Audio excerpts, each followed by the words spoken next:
Les enfants, ils dorment dehors, on se lève avec l'eau froide. Même mon enfant même, il est tombé malade avant-hier. Les enfants, ils ne se sentent pas bien.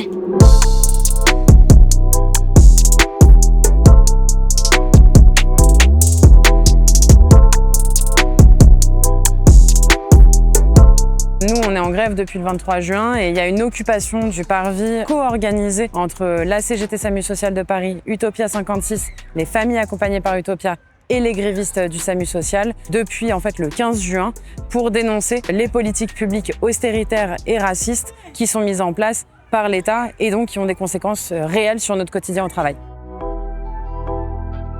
Actuellement, on est sur le parvis du SAMU Social de Paris où plus de 200 personnes en famille, des femmes isolées et des enfants occupent depuis bientôt une semaine. Pour les personnes en famille, il y a près de la moitié qui sont des enfants, une grande majorité même qui sont des enfants de moins de 3 ans. Et parfois, le plus jeune aujourd'hui a entre 3 semaines et 1 mois. Et ça, c'est quelque chose qu'on dénonce évidemment allègrement. Les enfants, ils dorment dehors, on se lève avec l'eau froide. Même mon enfant même, il est tombé malade avant-hier. Les enfants, ils ne se sentent pas bien.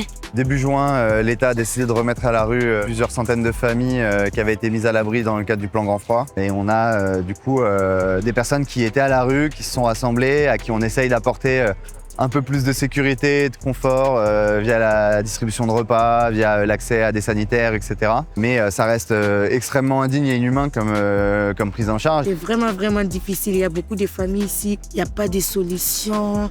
Il fait froid. Les enfants tombent malades. Moi, personnellement aussi, je suis malade. Tout ça, j'ai des problèmes de santé. C'est très difficile pour nous. Nous, on veut juste un toit pour nos enfants. Moi, j'aimerais un logement avec mon enfant, pour que mon enfant soit en sécurité. Même si c'est un petit chambre, ça me va.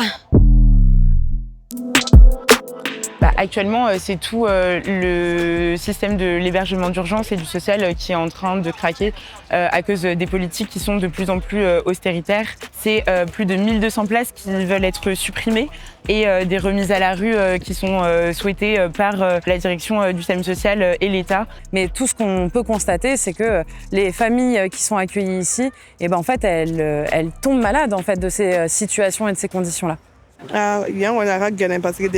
Elle a dit depuis qu'ils sont venus ici, c'est très difficile. Son bébé de 8 mois, il a la grippe, les corps ça gratte, les enfants courent de gauche à droite. Il y a beaucoup de microbes, pas d'hygiène.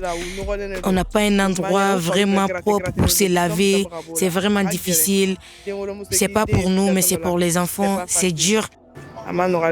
Actuellement, on est à bout de souffle parce que c'est tous les jours encore des nouvelles familles qui arrivent sur notre permanence et nos capacités d'hébergement alternatives sont restreintes et on ne peut pas pallier indéfiniment aux défaillances de l'État. Et donc nous, on demande à ce que l'État réagisse immédiatement et mette toutes ces personnes à l'abri dans des prises en charge avec des travailleurs sociaux pour permettre qu'il y ait un parcours derrière pour ces familles, une prise en charge pérenne et l'accès à un travail, à un logement, etc. Aujourd'hui, on a cette convergence dans les revendications et ce qu'on peut se dire, c'est que ce soit le campement qui obtienne la mise à l'abri tout de suite ou que ce soit nous qui obtenions tout de suite nos revendications, dans tous les cas, nous, on se soutiendra coûte que coûte jusqu'à la victoire, jusqu'aux 2 victoires.